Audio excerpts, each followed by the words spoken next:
நண்பர்கள் அனைவருக்கும் வணக்கம். எல்லாம் எப்படி இருக்கிறீங்க? நான் இங்க கிணத்துக்கடவுல இருந்து ஆதிவர்மக்கலை கோபாலகிருஷ்ணன் பேசுறேன். ஒவ்வொரு நாளும் ஒவ்வொரு வர்மக்கலை சம்பந்தப்பட்ட விஷயங்களை நம்ம பார்த்துட்டு வந்துட்டு இருக்கிறோம். அந்த வகையில நம்ம இன்னைக்கு என்ன பார்க்க போறோம் அப்படின்னு சொல்லி பார்த்தீங்க அப்படின்னா, பக்கவாதம். பக்கவாதம் எதனால வருது, பக்கவாதம் அதுக்குண்டான சிகிச்சை முறைகள் என்ன, பக்கவாதம் வந்துட்டா அதனுடைய சிம்டம்ஸ் என்ன, அதனுடைய அறிகுறிகள் என்ன அப்படிங்கிற ஒரு விஷயத்த நம்ம இன்னைக்கு பார்க்க போறோம். சரிங்களா? முதல்ல பக்கவாதம் அப்படின்னா என்ன அப்படின்னு சொல்லி பார்த்தீங்கன்னா, மூளையில் ரத்த ஓட்டம் ஓடாம இருக்கிறது தான். அது மூளைக்கு ஆற்றல் சரியா ரத்த ஓட்டம் சரியா போகாம மூளை செயலிழந்து போயிடும். சரிங்களா? மூளை செயலிழக்கிறதுனால எந்த பக்கம், அதாவது மனிதனுக்கு மூணு மூளை இருக்குதுன்னு சொல்லுவாங்க. வலது பக்கம், இடது பக்கம், நடுப்பாகம். இதுல எந்த பக்கம் அந்த ரத்த ஓட்டம் ஓடலையோ அந்த சைடு அதுக்கு நேர் ஆப்போசிட். சரிங்களா? வலது பக்கம் ஓடல அப்படின்னா அதுக்கு நேர் ஆப்போசிட் இடது பக்கம். அந்த ஒரு நான் சொல்ற சிம்டம்ஸ் காட்டும். அதே மாதிரி இடது பக்கம் மூளை ரத்த ஓட்டம் ஓடல, ப்ராப்ளம் இருக்கு அப்படின்னு சொன்னா இடது பக்கத்துக்கு நேர் வலது பக்கம் ஆப்போசிட். இதுல வலது பக்கம் இருக்கிற அந்த உறுப்புகள் பழுதாகும். சரிங்களா? இது ஒரு ஒரு காரணம். அதுக்கு அடுத்தது ரத்த ஓட்டம் ஓட முடியாம, அதாவது மூளைக்குள்ள ரத்த ஓட்டம் போக முடியாம அந்த நரம்பு, மூளை நரம்பு பஸ்ட் ஆகுறது, வெடிக்கிறது. மூளை நரம்பு வெடிச்சிருச்சு அப்படின்னா பக்கவாதம். டக்குன்னு உடனே டக்குன்னு இருந்திருந்தாரு, நல்லா இருந்தாங்க, இப்ப டக்குன்னு இருந்த மாதிரியே கை இழுத்துக்குது, கால் இழுக்குது, வாய் இழுக்குது சொல்றாங்க பாத்தீங்களா? அந்த சிம்டம்ஸ் நடக்குது. உடனே பஸ்ட் ஆகிறது தான் அந்த மாதிரி சிம்டம்ஸ் காட்டும். இது ரத்த ஓட்டம் இல்லாம இருக்கிறது, அதுக்கு முன்னாடி ஃபர்ஸ்ட் சொன்ன பாத்தீங்களா, ரத்த ஓட்டம் இல்லாம இருக்கிறது, கம்மியா போயிட்டு வந்துட்டு இருக்கிறது சும்மா ஒரு அறிகுறியை தான் காட்டும். சரிங்களா? பஸ்ட் ஆகிறது தான் வெடிக்கிறது தான் உடனே டக்குன்னு கையிலுக்கும், காலிலுக்கும், மூக்களுக்கும், கண்ணு ரோக்கம் மூடு, அந்த மாதிரி ஒரு சிம்டம்ஸ் எல்லாம் காட்டும். அப்போ பஸ்ட் ஆகிறதுனா இந்த மாதிரி சடனா காட்டக்கூடிய ஒரு சிம்டம்ஸ் வழி. சரிங்களா?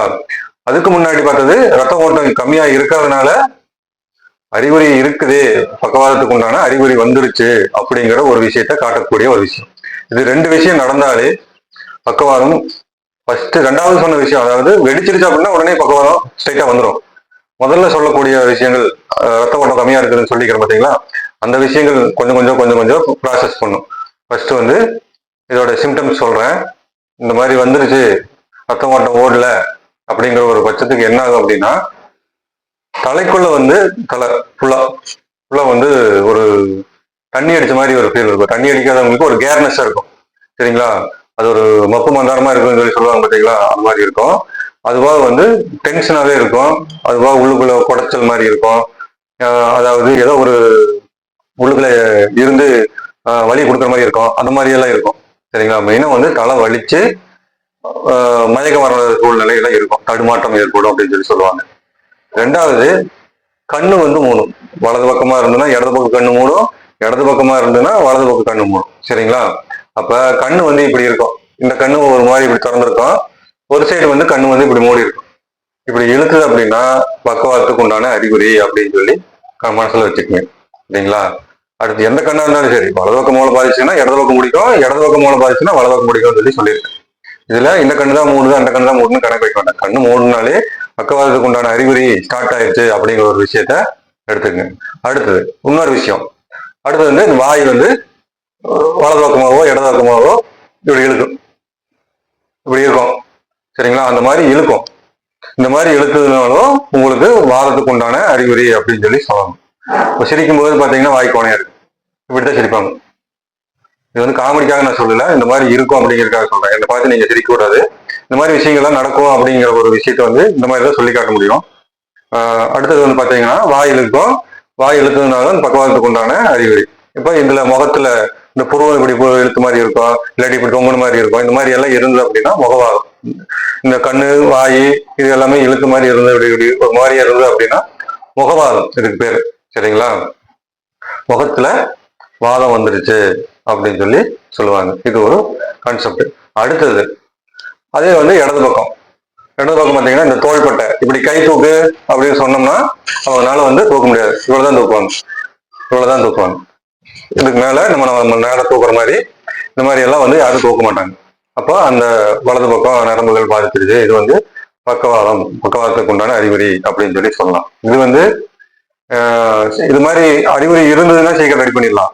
உள்ளுக்குள்ள போய் அந்த ரத்த ஓட்டங்கள் போற அந்த ரத்த நாளங்கள் வெடிச்சிருச்சுன்னா தான் உடனே சடனா வந்து கைகள் இழுத்து பிடிச்சிடும். சரிங்களா? அந்த அளவுக்கு போக வேண்டாம். அறிகுறி இருக்கும் போதே நீங்க வந்து வைத்தியசாலைக்கு போய் நீங்க அதுக்குண்டான மருந்து மாத்திரைகள் உணவு கஷாயங்கள் அந்த மாதிரி என்னென்ன அப்படின்னு சொல்லிட்டு உங்க வைத்தியரை பார்த்து நீங்க கேட்டு தெரிஞ்சுக்கலாம். தோள்பட்டை வந்து தூக்க முடியாத ஒரு விஷயத்த இப்படி வந்தாலும் உங்களுக்கு வந்து இந்த ஸ்டேஜ்ல இருந்தாலும் பக்கவாதத்துக்கு உண்டான அறிகுறின்னு தான் சொல்லலாம். பக்கவாதம்னு முழுசா சொல்லக்கூடாது. சரிங்களா? பக்கவாதத்துக்கு உண்டான அறிகுறிகள். அடுத்தது இந்த மணிக்கட்டு இப்படி இருக்குது பாத்தீங்கன்னா, இந்த மணிக்கட்டு இப்படி நம்ம சுத்துவம் பார்த்தீங்கன்னா எக்ஸசைஸ் பண்றப்போ இது என்னன்னா இப்படி கிடக்கும். இப்படி நிமித்துங்க அப்படின்னு சொல்லும் போது ரொம்ப கஷ்டப்பட்டு தான் நிமித்துவாங்க. அப்ப இப்படி இருந்தாலும் இந்த இது வந்து செயலிழந்துருச்சு, இந்த போற நரம்புகள் ரத்த ஓட்டங்கள் வந்து செயலிழந்துருச்சு அப்படின்னு அர்த்தம். அப்ப இந்த ரத்த ஓட்டங்கள் இந்த ரத்த நாளங்கள் எல்லாமே செயலிழந்து அப்படின்னா என்ன ஆகுதுன்னு பார்த்தீங்கன்னா கை வந்து இப்படி எரியுது. அவ்வளவுதான். இப்படி பிடிச்சது அப்படின்னா இது ரிலீஃப் ஆகிறதுக்கு கொஞ்சம் டைம் எடுக்கும். இப்படி கொஞ்சம் இப்படி கை தூக்க முடியல அப்படிங்கிற ஒரு பருவத்திலேயே நீங்க வந்து இந்த கண்டிஷன்லயே நீங்க பாத்துறணும். இல்ல நம்ம பரவாயில்ல, நம்ம வீட்டு வைத்தியமே பார்த்து ஏதோ ஒண்ணு பண்ணி எண்ணெய் போட்டு ஏதோ ஒரு கிளம்பு போட்டு ஏதோ ஒண்ணு ரெடி பண்ணிடலாம் அப்படின்னு மைண்ட் செட்ல நினைக்காதீங்க. கூடிய சீக்கிரம் உங்க வைத்தியரை பார்த்து நீங்க சந்திச்சு இந்த மாதிரி வலி இருக்கு, இந்த மாதிரி கை தொங்கிருச்சு, இந்த மாதிரி கைக்கு ரத்த ஓட்டம் போல மரமரப்பா இருக்கு, கை மடக்குற மாதிரி இருக்கு, அந்த மாதிரி எல்லாம் நீங்க உங்களோட ப்ராப்ளம் என்னன்னு சொல்லி அதுக்குண்டான மருந்துகள் கஷாயங்கள் அந்த மாதிரி எல்லாம் வந்து நீங்க உங்க மருத்துவரை அணுகி நீங்க கேட்டு தெரிஞ்சு அதுக்குண்டான உணவுகள் சாப்பிடுங்க. சரிங்களா? இப்ப இப்படி தொங்கிருச்சு அப்படின்னா இது கீழே வந்து ரத்தம் ஓட்டம் ஓடல அப்படின்னு அர்த்தம். சரிங்களா? அடுத்தடுத்து இப்படி அப்படி அப்படி அப்படி அப்படியே மடங்கி கொண்டு வந்து வச்சிடும். அப்ப என்ன ஆகுது, இப்படி பிடிச்சிருச்சு அப்படின்னா ஃபர்ஸ்ட் இங்க பிடிச்சது வந்து கை தூக்க முடியாதுன்னு சொன்ன பார்த்தீங்களா, இங்க பிடிச்சிடும். அதுக்கடுத்து இந்த நரம்பு இருக்குது பாருங்க, இந்த நரம்பு நடு நரம்பு இது என்ன ஆகுனா அப்படியே மடங்கிட்டே இருக்கும். இப்ப இந்த நரம்பு வந்து மடங்க இங்க இருக்கிற கை இந்த மணிக்கட்டு இருக்கு பார்த்தீங்களா, இது சேர்த்து மடங்கும். இப்ப நீங்க இப்படி வச்சிருந்தாலும் இப்படி பிடிச்சிக்கோ, இப்படி வச்சிருந்தாலும் இப்படி பிடிச்சிக்கோ. அதனால இந்த கை வந்து இப்படி சும்மா லைட்டா ஒண்ணுமே இல்லை, டைட் பண்ண முடியல, இந்த இடத்துல பஞ்சனா மாட்டேங்குது, மரமரப்பு தன்மை இருக்கு, ரத்த ஓட்டம் இல்லை அப்படிங்கும் போதே நீங்க உங்க வைத்தியரை பார்த்து அன்னைக்கு அதுக்குண்டான வைத்தியத்தை நீங்க செஞ்சு அதுல இருந்து வெளியே வந்தீங்கன்னா தான் கொஞ்சம் உங்களுக்கு வந்து ரொம்ப ஹெவியான லெவலுக்கு அடுத்த லெவலுக்கு போகாத அளவுக்கு உங்களை காப்பாற்றிக்க முடியும். சரி இடத்த பண்ணுது அப்படின்னு சொல்லி விட்டீங்க அப்படின்னா அப்புறம் அது பண்ண வேண்டியது அது பண்ணி விட்டுரும். சரிங்களா? இது வந்து வலது பக்கமும் இடது பக்கம் நாங்க சொல்லியாச்சு. இந்த பக்கம் கையில வந்தாலும் அதேதான், இந்த பக்கம் சைடு சொல்றேன், இந்த பக்கம் கையில வந்தாலும் அதேதான். ரெண்டுக்கும் அதேதான், ஒரு சைடு மட்டும் கிடையாது. அதுதான் ஃபர்ஸ்டே சொன்னேன், உங்களுக்கு எந்த மூளை வந்து நோயாளிக்கு வீக்கா இருக்கோ அதுக்கு நேர் ஆப்போசிட்ல பாதிக்கும் அப்படின்னு. வலது பக்கம் மூலையான தான் இடது பக்கம் மூலையா இருந்தா வலது பக்கம் பாதிக்கும் அப்படின்னு சொல்லி சொன்னது. இப்போ உங்களுக்கு உங்களுடைய பேஷண்ட்டுக்கு நோயாளிக்கு எந்த மாதிரி இருக்குன்னு சொல்லி நீங்களே அதை வந்து தீர்மானம் பண்ணிக்கணும். ஏன்னா இது வந்து மூளைக்கு போற ரத்த ஓட்டங்கள் தடைபட்டு இருக்கு. என்ஜான் உடம்புக்கு தலையே பிரதானம் அப்படின்னு சொல்லி நம்ம பார்த்துருக்கோம். அந்த தலைக்கு உள்ள போற ரத்த ஓட்டங்கள் செயல்பாடுகள் நல்லா இருந்தா மட்டும்தான் உடம்புகளுக்கு நரம்புகளுக்கு ரத்த ஓட்டங்கள் அந்த ரத்த நாளங்களுக்கு எல்லாமே வந்து ரத்த ஓட்டங்கள் சரியா போகும், கட்டளைகள் சரியா போகும். சரிங்களா? எல்லா உறுப்புகள் நல்லா இருக்கு, கை காலு கண்ணு மூக்கு வாய் எல்லாமே நல்லா இருக்கும். மூளை மட்டும் செயலா இருந்ததுன்னா ஏதாவது ஒண்ணு பண்ண முடியுமான்னு யோசிச்சு பாருங்க. ஒண்ணுமே பண்ண முடியாது. அதுதான் வந்து என்ன சொல்றாங்கன்னா என்ஜான் உடம்புக்கு தலையே பிரதானம் அப்படின்னு சொல்லி சொல்றாங்க. சரிங்களா? அப்ப தலைக்குள்ள போற அந்த ரத்த ஓட்டங்கள் அந்த ரத்த நாளங்கள் மூச்சு காத்து அப்ப நம்ம உணவுகள் எல்லாமே வந்து கரெக்டா இருந்த அப்படின்னா இந்த மாதிரி சிம்டம்ஸ் எதுவும் காட்டாது. அதுக்கப்புறம் பாத்தீங்க அப்படின்னா கை நடுங்கும். ஒரு பொருள் தண்ணி அடிச்சதுக்கு அது நடுங்கிறது அது வேற. அது வந்து குடிபோதையில அந்த ஆண்மை சக்தி இழந்து அது வேற சப்ஜெக்ட், போக வேண்டாம். அந்த இதுல வந்து வீக்கா இருக்கும். இப்ப நல்லா இருக்கிறவங்களுக்கே வந்து ஒரு பொருள் எடுக்கும்போது கை நடுங்குது அப்படின்னாலே ஸ்ட்ரோக்கு ஆரம்பிச்சிருச்சு, மூளைக்கு வந்து சரியா ரத்த ஓட்டம் போகல, அதை பாருடா அப்படின்னு சொல்லி கை மூலமா செய்கை காட்டுது. நம்ம வந்து அசால்ட்டா இருந்துடக்கூடாது. சரிங்களா? அதே மாதிரி அடுத்தது கை நடுக்கம் வந்தாலும் அதோட சிம்டம்ஸ் தான். அதுக்கப்புறம் வந்து காலுக்கும் அதேதான். கால் ஒரு சைடாவோ இல்ல ரெண்டு சைடாவோ, கை ஒரு சைடு இல்லாட்டி கால் ஒரு சைடு பெருக்கல் குறி மாதிரி, இல்லாட்டி வலது கால் வலது கை அந்த மாதிரி இருந்தாலும் உங்களுக்கு இதுவும் ஒரு பக்கவாத சிம்டம்ஸ் தான். காலை மடக்க முடியாது, நிறம் முடிச்ச மாதிரி இருக்கும், நீட்ட முடியாது, கால் இப்படியே, அதாவது இப்படி இருக்கிற காலு நம்ம இப்படி நேரம் படுத்திருக்கிறோம் அப்படின்னா இப்படி இருக்கிற நேரம் இருக்கிற காலு இப்படியே நீட்டிட்டே போகும், இப்படியே வளைஞ்சிட்டே போகும். ஒரு காலகட்டத்துக்கு இந்த நேரம் பூரா இப்படி வந்துடும். கீழே இருக்கிற அடியில் இருக்கிற நேரம் பூராமே வந்து ஃபுல்லா இழுத்து பிடிச்சிக்கும். இந்த இடத்துல வந்து ஒரு குதிகால் இருக்குதுன்னு வச்சுங்களேன், இந்த நரம்பு குதிகால் நரம்பு இது ஃபுல்லா இழுத்து பிடிச்சிக்கும். இது நம்ம நிறுத்தினா தான் இது வந்து நேரான கண்டிஷனுக்கு இருக்கும், ரத்த ஓட்டங்கள் நேரமா ஓடிட்டு இருக்கும். இது நம்ம இப்படியே விட்டுட்டே இருந்தோம்னா அவங்களுடைய கால் வந்து நேராக தான் இருக்கும்.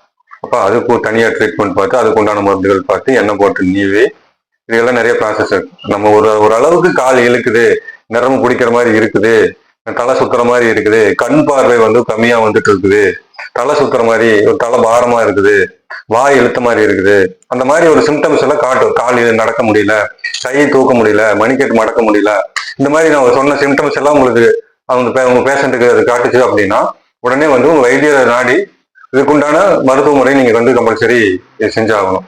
சரிங்களா? இது வந்து அசால்ட்டா விடக்கூடிய ஒரு வியாதி கிடையாது. காய்ச்சல் சளி மாதிரி எல்லாம் கிடையாது. காய்ச்சலா இருந்தா ஒரு 3 நாள்ல இருந்து ஒரு 7 நாளுக்குள்ள ரெடி ஆயிடும். இந்த 7 நாள்ல ரெடி ஆகலைன்னா நம்ம அடுத்தது போய் நம்ம மருத்துவர் பார்க்கணும். அந்த மாதிரி இது வந்து 7 நாள்ல எல்லாம் நீங்களே விடவே கூடாது. இந்த சிம்டம்ஸ் தெரிஞ்சதுனாலே நீங்க வந்து உங்க வைத்தியரை பார்த்து இதுக்குண்டான சிகிச்சை முறைகள் நீங்க வந்து மேற்கொள்ளணும். சரிங்களா? அடுத்து என்ன அப்படின்னு சொல்லி பாத்தீங்கன்னா, கையை தெரிவிக்கும். இப்படி எந்த வாக்குல நரம்பு இழுத்து பிடிக்குதோ இந்த வாக்குல நல்லா இருக்கிற கையை ஒண்ணு உள்ளுக பக்கம் வாங்கிக்கும், இல்லாட்டி வெளிப்பக்கம் இப்படி தெரியும். எப்படி வேணாலும் பிடிக்கும். வாதத்தை பத்தி நம்ம வந்து இப்படித்தான் பிடிக்கணும் இப்படித்தான் பிடிக்கணும்னு சொல்ல முடியாது. ஏன்னா நரம்புகள் பிடிக்கிறதுக்கு இந்த மூளை நரம்புல இருந்து ஆற்றல் வரல அப்படின்னா உடம்பு தன்னிலையை இழந்துரும். சரிங்களா? தன்னுடைய கட்டுப்பாட்டுல உடம்பு வந்து இருக்காது. மூளையோட கட்டுப்பாட்டுல தான் எல்லா உடம்பு அந்த ஆர்கன்ஸ் இந்த உடல் உறுப்புகள் எல்லாமே வேலை செஞ்சுட்டு இருக்கு. சரிங்களா? முடிஞ்ச வரைக்கும் மூளை சம்பந்தப்பட்ட தலை சம்பந்தப்பட்ட இந்த கை நடுக்கம் இந்த மாதிரி வர்றது எல்லாமே வந்து கொஞ்சம் டக்குன்னு கொஞ்சம் பார்த்துருங்க. சரிங்களா? அதே மாதிரி அடுத்தது கால் வந்து வளையும். கால் இப்படி நேரம் இருக்கிற கால் அப்படி கொக்கி மாதிரி இப்படி வந்து வளைஞ்சு கொக்கி வளைஞ்சுக்கும். ஒண்ணுமே பண்ண முடியாது. ஆரம்பத்துல லைட்டா வளைஞ்சிருக்கும், போக போக போக போக போக என்ன ஆகுன்னா கை எப்படி வளையுதோ அதே மாதிரி காலும் வளைஞ்சு இப்படி எக்ஸ் மாதிரி இப்படி பிடிச்சிக்கும்.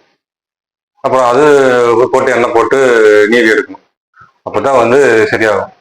அதுக்கு வாதத்துக்கு உண்டான மருந்துகள், இந்த மாத்திரைகள், இந்த கஷாயங்கள் அது எல்லாமே வந்து உங்க வைத்தியர்கிட்ட நீங்க கேட்டு தெரிஞ்சு நீங்க ரெகுலரா சாப்பிட்ற மாதிரி இருக்கும். இதெல்லாம் வந்து நீங்க ரெகுலரா ஃபாலோ பண்ணீங்கன்னா இது எல்லாமே வந்து சரியாகும். மெயினா வந்து வாதம் வந்துருச்சு அப்படின்னு வந்து அசால்ட்டா இருக்கக்கூடாது. எனத்த பண்ணிடும் அப்படிங்கிற மாதிரி கண்டிப்பா இருக்கவே கூடாது. முடிஞ்ச வரைக்கும் ஓரளவு உடம்புல மாற்றம் ஏற்படுது, 2 நாள் 3 நாள் வீட்டு வைத்தியம் பண்ணி ரெடி ஆகல, கொஞ்சம் கூட அது மாற்றம் இல்லை, எக்ஸ்ட்ரா ஆகுது அப்படின்னா உடனே சடனா யோசிக்க வேண்டாம். உங்க பக்கத்துல இருக்கிற வைத்தியரை அணுகி எனக்கு இந்த மாதிரி ப்ராப்ளம் இருக்கு, இதுக்கு என்ன பண்றது அப்படின்னு சொல்லி கேட்டு அதுக்குண்டான முறைகளை தெரிஞ்சு உணவு பழக்க வழக்கங்களை கொஞ்சம் மாற்றி அதுக்குண்டான மருந்துகள் கஷாயங்கள் இதுக்கெல்லாம் கொஞ்சம் சரி பண்ணி நீங்க சாப்பிட்றதுக்கு ஆரம்பிங்க. அப்புறம் உணவு வந்து உப்பு புளி காரம் இதெல்லாம் வந்து முதல்ல வந்து தவிர்த்துறணும். அப்புறம் அதுவாக வந்து இந்த கிழங்கு, நிலத்துக்கடியில விளையிற கிழங்குகள் எந்த கிழங்குமே ஆகாது. சரிங்களா? கிழங்கு தான் மெயினா வந்து வாயு. கிழங்கு, இந்த வேர்க்கடலை, மண்ணுக்கடியில விளையிற எல்லாமே வந்து கேஸ் ஃபார்ம் ஆகும். அதனால வந்து மண்ணுக்கு உள்ள விளையிறத எதுவுமே வந்து நம்ம எடுக்க தேவையில்லை. சரிங்களா? அதுக்கப்புறம் வந்து பயிர் ஐட்டங்கள், பருப்பு, பாசிப்பருப்பு, துவரம்பருப்பு, பாசிப்பருப்பு, கொள்ளுப்பருப்பு, இந்த மாதிரி பயிர் ஐட்டம்லாம் நம்ம சொல்றோம் பார்த்தீங்களா? அந்த பயிர் ஐட்டங்கள் எல்லாமே வந்து கடையில வாங்கிட்டு வந்து நம்ம அப்படியே கழுவி அப்படியே யூஸ் பண்ணாம வெயில்ல கொஞ்ச நேரம் வச்சு வடச்சட்டியில போட்டு நல்லா வறுத்து எடுக்கணும். இது வந்து அந்த காலத்துல செஞ்சுட்டு இருந்தாங்க. அந்த காலத்துல இது எல்லாமே வந்து கரெக்டா, அது எதுக்காகனா பூச்சி பிடிக்காம இருக்கும் அப்படின்னு சொல்லி பெரியவங்கெல்லாம் கேட்ட சொல்லுவாங்க. ஆனா வந்து முறையா என்ன அப்படின்னா வறுக்கும் போது வெயில்ல காய வைக்கும் போது அதுல இருக்கிற வாதத்தன்மை வெளியே போகும். சரிங்களா? இதுதான் வந்து அந்த காலத்துல வந்து எந்த பயிரா இருந்தாலும் வறுத்து பாட்டில்ல போட்டு வச்சுப்பாங்க. பிளாஸ்டிக் பாட்டில் எல்லாம் அந்த காலத்துல இல்ல, கண்ணாடி பாட்டில் தான் போட்டு வைப்பாங்க. பூச்சி புழு சின்ன சின்ன வண்டுகள் வராம வறுத்துட்டோம்னா அதனுடைய பச்சைத்தன்மை போய் அந்த ஒரு காஞ்ச தன்மைக்கு வந்துடும். அப்ப அதுல இருக்கிற கேஸ் பூராமே வெளியே போயிடும். சரிங்களா? அந்த கேஸ் தான் மெயினா வந்து நம்ம உணவு மூலமா வந்து இந்த வாத உடம்பு இருக்கிறவங்களுக்கு அதிகமா ஃபார்ம் ஆகுது. அதனாலதான் வந்து எந்த உணவுமே எடுத்துக்காதீங்க, அசைவம் சாப்பிடாதீங்க அப்படின்னு சொல்லி சொன்னது. அசைவம் சாப்பிட்டா அப்படின்னா வாதத்துல இருக்கிறவங்களுக்கு, வீட்டுல இருக்கிறவங்க அசைவம் சாப்பிடுவாங்க, கூட வாதத்துல இருக்கிறவங்களுக்கு எப்படா அவங்க பார்க்க வச்சுட்டு சாப்பிடுறது அப்படிங்கிற ஒரு இதுல அந்த வாதம் வந்தவங்களுக்கு இவங்க வீட்டுல இருக்கிறவங்க அந்த அசைவம் கொடுப்பாங்க. அப்ப நம்ம என்ன பண்ணுவோம், வாதத்துல நோய் வாய்ப்பட்டவங்க சரி கறி சாப்பிட்டாலும் நல்லா இருக்கும் அப்படின்னு நினைச்சிட்டு என்ன பண்ணுவோம், உடம்புக்கு தேவையான அந்த கறி உள்ளுக்குள்ள செலுத்துவோம். அப்ப அந்த கறி உள்ளுக்குள்ள போய் என்ன ஆகும் அப்படின்னா, நம்ம எதுக்காக கறி சாப்பிட்றோம் அப்படின்னு சொல்லி பாத்தீங்கன்னா, உடம்பு நல்லா ஸ்ட்ரென்த் ஆகிறதுக்கு, உடம்பு நல்லா இறுகி வர்றதுக்கு, டைட் ஆகிறதுக்கு தான் நம்ம வந்து கறி சாப்பிட்றோம். அசைவம் எல்லாமே சாப்பிட்றோம், உணவுகள் எல்லாமே சாப்பிட்றோம். அப்ப இந்த அசைவம் வந்து அதிகமா வந்து உங்களுக்கு சத்துக்கள் அதிகமா இருக்கிறதுனால, புரோட்டீன்ஸ் சத்துக்கள் அதிகமா இருக்கிறதுனால உள்ள போய் உடம்பு வந்து இருக்குதுங்களா, இருக்கும் போது என்ன ஆகுதுன்னா அந்த நரம்புகள் வந்து நம்ம கை இப்படி வளைஞ்சிருக்குது, வாதம் வந்தவங்களுக்கு எல்லாம் கை வளைஞ்சிருக்குது, கால் வளைஞ்சிருக்குது அப்படின்னா அப்படியே இருந்த வாரத்துல அப்படியே டைட்டா இறக்காம பிடிச்சுக்கும். சரிங்களா? அதனால வந்து முடிஞ்ச வரைக்கும் அசைவம் வந்து சாப்பிடறதுக்கு கொடுக்கவே கூடாது. மெயின் கான்செப்ட் அதுதான். பருப்பு ஐட்டங்கள் எல்லாமே வறுத்து கொடுக்கணும், அசைவத்தை சுத்தமாவே தவிர்க்கணும். அதாவது உடம்பு வந்து தளர்ந்து போகணும். உணவு வந்து சாப்பாடு இல்லைன்னா ஒரு மனுஷன் எப்படி இருப்பாரு, ஏதாவது ஒன்று சாப்பாடு கொடுங்க எனக்கு அதனால பசி ஆகுது அப்படிங்கிற ஒரு கண்டிஷன் இருப்பாங்க பாத்தீங்களா, அந்த மாதிரி ஒரு எதிர்பார்ப்பு இருக்கும். இவங்களுக்கு வந்து எந்த மாதிரினா கஞ்சி ஐட்டங்கள் தான் அதிகமா நிறைய குடிக்கிற மாதிரி இருக்கும். அந்த வாயு சம்பந்தப்பட்ட பயிர்கள் இல்லாம, சிறுதானியம் இல்லாம கஞ்சி ஐட்டங்கள் வச்சு கொடுக்கலாம். சரிங்களா? இந்த முறையில வந்து இருந்தோம் அப்படின்னோம்னா அந்த வாதத்துல இருந்து ரிலீஃப் ஆகலாம். வாதத்துக்கு உண்டான மருந்துகள், வாதத்துக்கு உண்டான கஷாயங்கள், இந்த மாதிரி எல்லாம் வந்து எடுத்துக்கணும். உங்க பக்கத்துல இருக்கிற அருகாமையில் இருக்கிற வைத்தியரை பார்த்து தெரிஞ்சுக்கணும். நாங்க இங்க வந்து எடுக்கிறோம் எப்படின்னா, நாங்க வந்து எண்ணெய் போட்டு நீவி எடுப்போம். வாதத்துக்கு உண்டான அந்த பிடித்த நரம்புகளை பூராமே ஃப்ரீ பண்ணி அதுக்கு உண்டான கஷாய முறைகள் எல்லாமே கொடுத்து எடுப்போம். சரிங்களா? அப்போ வந்து நீங்க ரொம்ப ஹெவியாயிடுச்சு இல்லை ஆரம்ப ஸ்டேஜில் இருக்குது எதுவாக இருந்தாலும் எங்களை கான்டாக்ட் பண்ணி நீங்க தெரிஞ்சுக்கலாம். இந்த மாதிரி இருக்குது, இது என்ன சிம்டம்ஸ் நீங்க எங்களுக்கு பார்த்துட்டு ஃபோன் பண்ணி கேட்டு நீங்க தெரிஞ்சுக்கலாம்.